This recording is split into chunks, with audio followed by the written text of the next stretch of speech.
The ultimate proof that this is who God is comes to us in the gospel. For in the fullness of time, the high and lofty God came near to his people, tangibly near, in flesh and blood.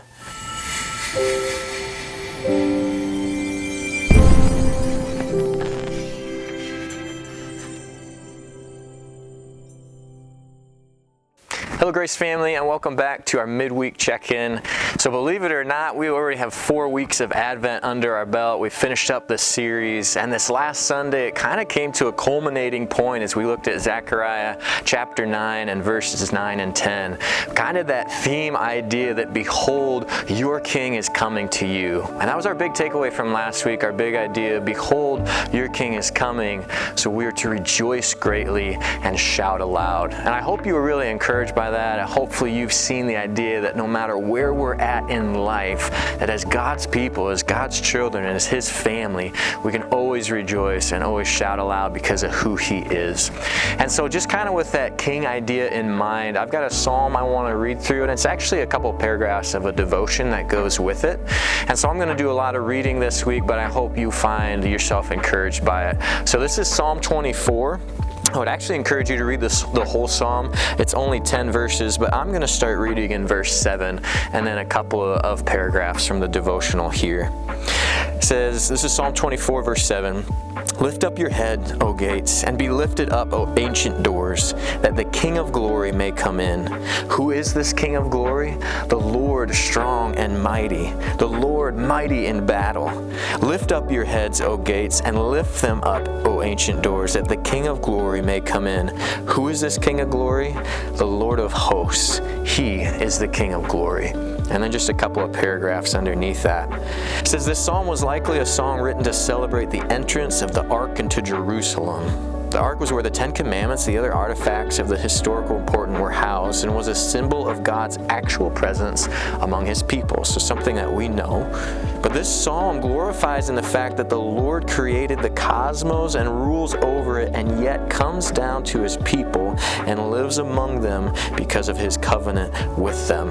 And then the closing paragraph builds on that, and it says, the ultimate proof that this is who God is comes to us in the gospel. For in the fullness of time, the high and lofty God came near to His people, tangibly near, in flesh and blood.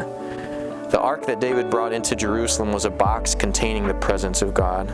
The son of David who came to Jerusalem was a man who himself was the presence of God. Although God the Son enjoyed eternal glory in the presence of His Father, He drew near to the needy sinners in the person of Jesus Christ. He is the true King of glory, who will come at the end of history to establish His eternal kingdom on earth. I just thought that psalm and the devo that goes with it does a great job of kind of wrapping up our theme that we've been talking about through this whole Advent season, and where we landed on last week with Him as our King, and that your King is coming to you. Well, who is this King of glory? And just expands on that, on who Jesus Christ is. So I want to encourage you in that this week. Christmas is coming. It's Sunday. We have so much to be thankful for, so much to be excited in, but don't lose sight of the miracle that it is, that God Himself, who is so far beyond us, who spoke planets into place, came to be with us. And what a miracle that is, and the joy that that brings. So I want you to be encouraged, and I want you to celebrate that this week, to be thankful for it, and to rejoice greatly, to shout aloud some of those things we talked about last Sunday. But looking ahead at this weekend, we've got Christmas services. Christmas Eve is 4 o'clock Saturday night.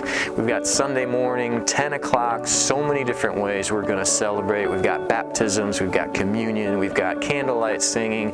The gospel's going to be everywhere. So come on out for those. Look forward to kind of the culminating point of this Advent season as we celebrate our King of Glory, Jesus Christ Himself. So live in that, rejoice in that, shout that aloud, and let's gather this weekend to continue to worship Him. Thank you so much, church. We'll see you this weekend.